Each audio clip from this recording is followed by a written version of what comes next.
I want to compare and explain what is the difference between a ceramic nonstick, quote unquote, to an Anolon pan or a Circulon pan, which is a PTFE nonstick, the most nonstick material in the world, the most slippery material in the world with the lowest coefficient of friction.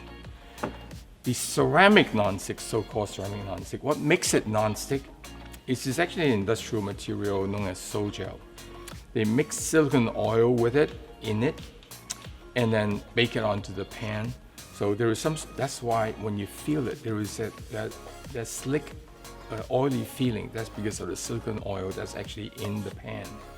And every time when you cook with this, a little bit of the silicone oil would come off the coating, the pan, and that's what makes it non-stick. It's kind of like bakeware. If you bake at all, you bakeware. If you use it 30, 40 times, after about 30, 40 times, the non-stick is just not there anymore. It would deteriorate. And with ceramic non-stick, it's the same problem in it because it has this silicone oil mixed in with the coating.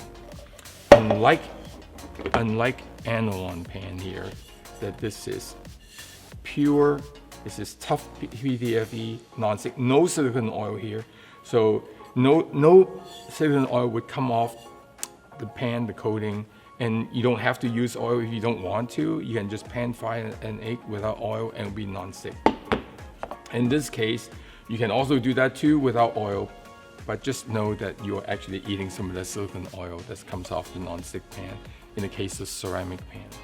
That is the difference between ceramic non-stick and Anolon.